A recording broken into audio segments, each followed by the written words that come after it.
Bem, meus amigos e minhas amigas do nosso Carangas do Brasil, muito obrigado por você que está inscrito, muito obrigado pelas visualizações. A gente está com 1.800.000 visualizações já, é uma coisa muito legal para a gente, porque a gente quer contar a história do carro nacional, como a gente tem contado para você. Nesse vídeo eu quero mostrar para você uma coisa que é muito interessante, né? Porque a gente, às vezes, faz um carro de uma linha e não mostra os outros carros, ou vai mostrar só depois os outros carros, porque a gente quer mostrar todos os outros carros. Mas eu já quero ir mostrando para você alguns carros que algumas linhas, que algumas montadoras, né, faziam, né, colocavam em suas linhas e que faziam sucesso também. Então eu quero começar hoje para falar da Vemag, que na verdade, né, chama-se DKW, né, mas no Brasil ficou conhecida como DKV.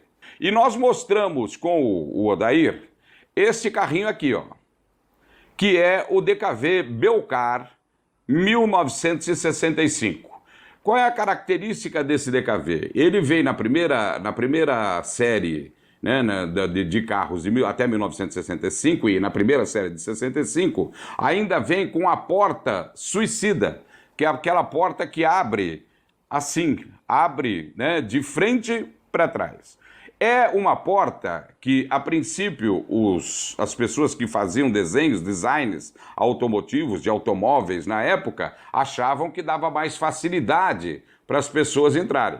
Mas por que ela começou a se chamar porta suicida? Porque ela corria o risco de abrir e expelir essa pessoa, porque o vento entrava por ali, né, e essa pessoa podia sair, perder o controle do carro, enfim, até cair do carro, caso acontecesse alguma coisa. Então esse aqui é o carrinho que a gente mostrou para você, que é o nosso DKV Belcar 1965. Então, o que eu quero falar com você desse carro aqui? Esse carro aqui tem uma característica, a característica da porta suicida, e tem uma outra coisa. Foi um dos carros que mais foi utilizado no Brasil em todos os tempos como táxi. E ele veio, a gente até contou isso quando falou com o Odair, ele veio porque os táxis, até o DKV, eram carros importados, grandes, Chevrolets, Fords e tal, com muito espaço, mas sem economia nenhuma.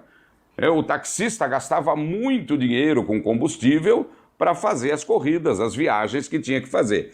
Esse aqui veio cabendo a 5 pessoas, como cabiam os carros maiores, e com economia. Um motor 2 tempos, um motor que ainda você precisava misturar o óleo com a gasolina, né? Aliás, tem uma característica desse carro que a gente tem que falar aqui, que é até uma brincadeira da época, né, que dizia que era carro de homem traído, né, ou que estava sendo traído. E, no popular, carro de corno. Né? Por quê? Porque dizia-se que para o DKV pegar bem na manhã seguinte, o dono do DKV tinha que chegar em casa e dar 3, 4 aceleradas.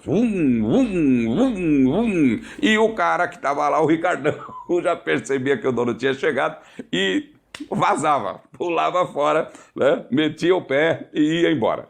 Então, é claro que é uma brincadeira isso, né? Desse carro aqui, nós viemos então em 67, tem esse aqui, que é também o Belcar, só que aí com um facelift modesto até, né? Tem, ao invés de um farolzinho, como tem o Belcar até 1965, 66, tem os 2 faróizinhos, ó.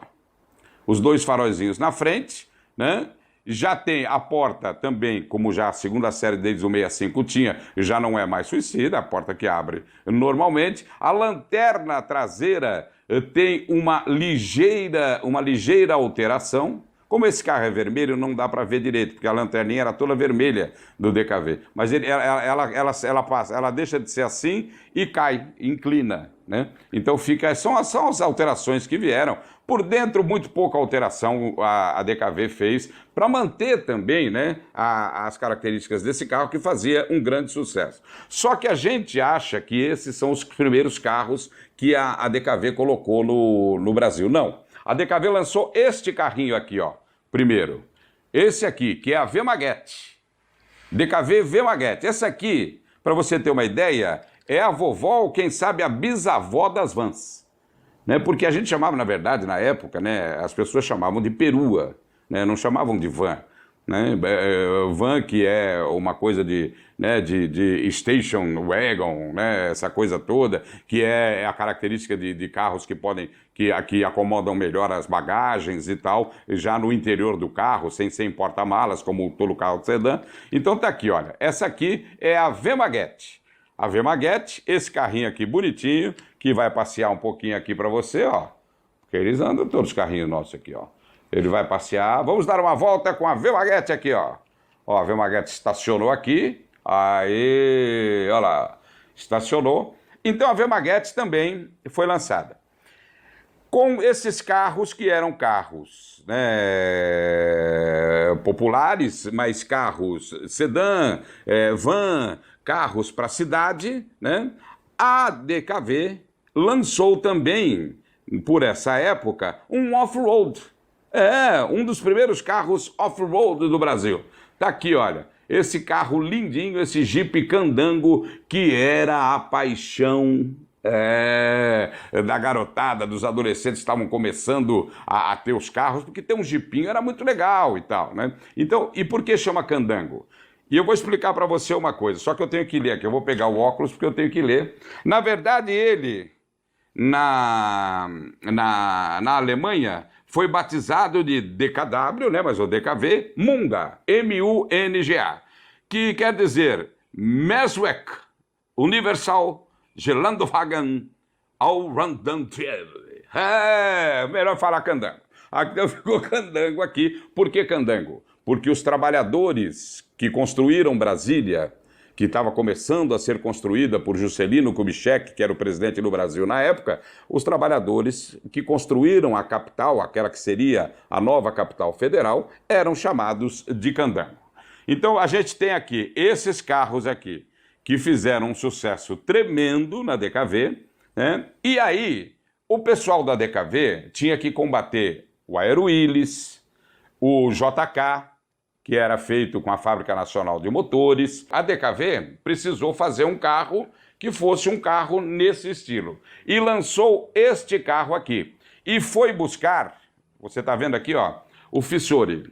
E ele foi buscar o design porque ele foi a empresa italiana com sede em Savigliano, que é na região italiana do Piemonte, que a empresa chamava-se Carrocerias Fissori.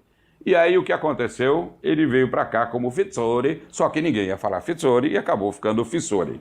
Então estes são os carros que fizeram sucesso na época do DKV. O DKV foi o principal, esse Belcar, sedã e tal. A Vemaguete também muito sucesso. Mas esses aqui foram os carros com os quais a DKV fez um grande sucesso nas décadas de 50 e 60 no Brasil.